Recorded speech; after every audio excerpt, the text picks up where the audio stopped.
I'm going to be making 4-ton H-frame shop press completely from scratch, utilizing this 4-ton bottle jack. Here's a quick sketch of it.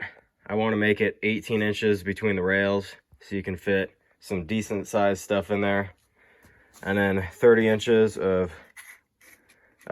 usable room between in here.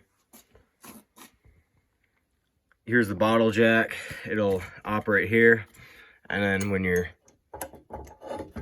pumping on it, it's gonna force this down, and then this platform will be able to move and use bolts as pins. I'm gonna have a whole bunch of holes go down each channel, and then I got some springs. These are some 18.8 pound extension springs. I got 2 of them. I think these should work, maybe. And then some eye bolts to go on the ends of these, and then I can adjust them so there's a little bit of tension on this to keep it down in. And some casters. I got some casters that have a brake on them, so you can roll it around and then lock it in so it won't move around on you when you're trying to use it. Some cutoff discs, because those are good for fabrication, and then a drill bit because all my other stuff is dull as usual. Try to invest in some of the more high quality bits so I don't have to keep buying the black oxide ones. And then some metallic Sharpies, because these are nice. But yeah, if the 4-ton isn't enough, I think it should be. I mean, that's 8,000 pounds. But I could always upgrade it to a 8-ton bottle jack. But for this right here, the arbor, the ram, whatever that's called, I don't have any round stock that's over 5/8. So I got this crankshaft from a blown up 420 that threw a rod on me. You can see quite a bit of scoring there. I thought, well, this actually looks like a pretty good piece to use. Just weld up this keyway in right here, cut it off right here, and that seems like it'd work pretty nicely. As for material, I got some 3-inch channel. That's a 4.1 pounds, or 3-inch by 4.1 pound channel. Got 20 feet of it. And then I got some of this 5-inch flat stock, 1/4 inch thick. A little bit of that left. That should work nicely. I would normally stick weld this, but I'll change it up and I'll MIG weld it with this Vulcan Omni Pro 220, because why not, basically. It's actually a pretty good machine. I'm pretty much diehard Lincoln, but it was either this or the 210 MP, and that with the TIG setup was over $1,000 more than this with the TIG setup. So, you know, being young, I don't have the money for that, so I just had to settle on this. But overall, not bad. So I'm going to be using that. And then for cutting, I normally would probably plasma cut, but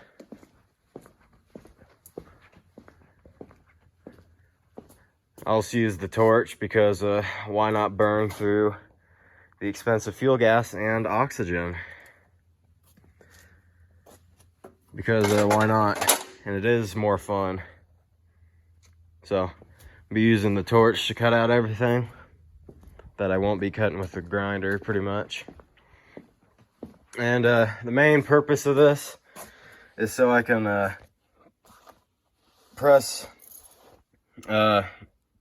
components, basically. Well, that's the point of a shop press, obviously, but specifically for stuff like this. On this truck, the front rotors are pressed to the hub, so you gotta press out all the studs. And you can hammer them out.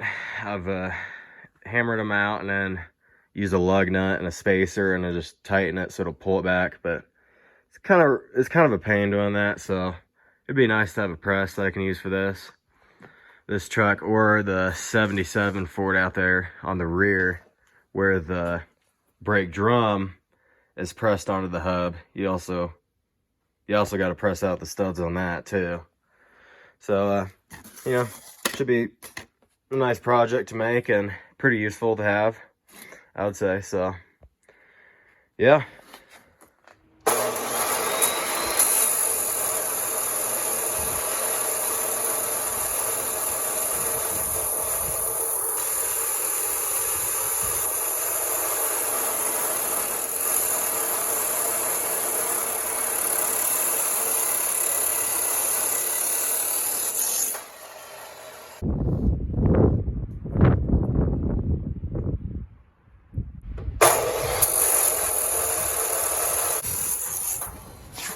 Okay, now comes the tedious part of marking all the holes. So the bottom platform will have adjustability. Most presses have holes on either side of the channel, like here and here with a bolt going through, but that's double the holes I would have to drill. So I'm gonna do something different. I'm just gonna do a single hole and a bracket that comes around, and then that bolts as a pin. So I'm thinking about spacing these holes every 2 inches.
Okay, so I got the other piece done off camera because it takes quite a while to drill all this. As you can see, it's pretty straight. There's, you know, a few places where they're slightly off, but if I oversize these, I think it will work out perfect.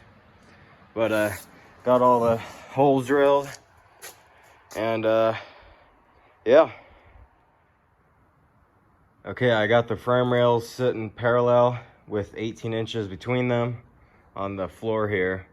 And I need a 18-inch piece to go between the rails up top here.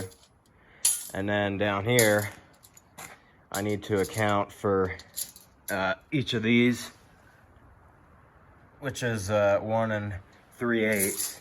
So add those together, you got 2 3/4 to add to 18. So this bottom piece needs to be 20 3/4. So I need a 20 3/4 and then an 18 up here.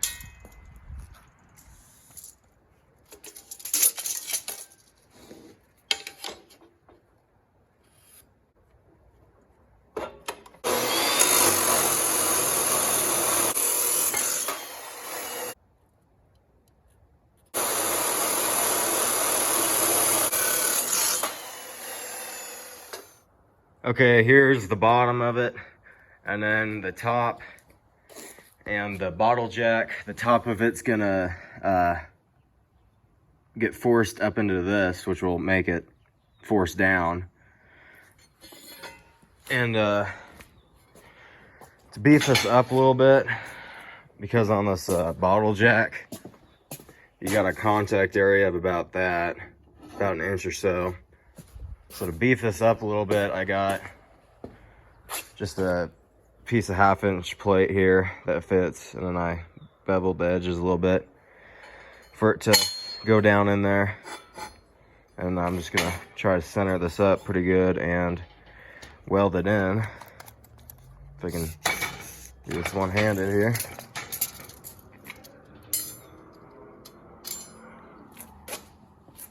So center it up pretty good. I had to spend a little more time. I got it pretty centered. I mean, it doesn't really matter, but I prefer it to be somewhat centered. So I go over here, welder, pop it on, turn on the gas. Which you really shouldn't stand in front of these regulators when you turn them on in case it were to fail right in here. So you always want to make sure you stand off to the side. But go home, 25. I got 0.35 in there, and I'll set it for 1/4 inch. And yeah, overall, like I said, it's actually a pretty good welder.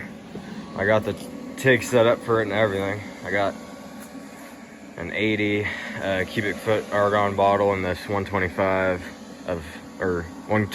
cubic foot bottle of C25 on this Harbor Freight cart. I had to modify it a little bit because originally it's only meant for one bottle. So I had to make this platform thing, but yeah, not bad. So let's weld her up here.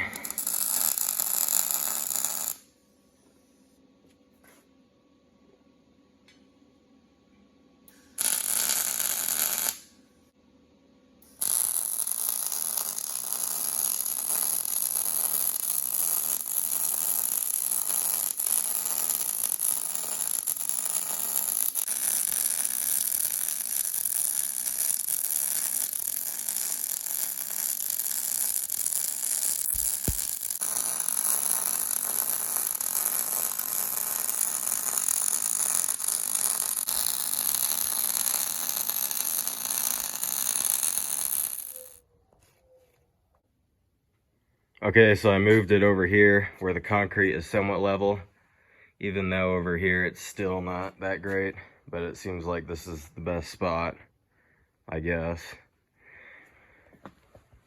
I got it within about a 1/16 of an inch, so that should work. I also cleaned up the ends and get to welding here.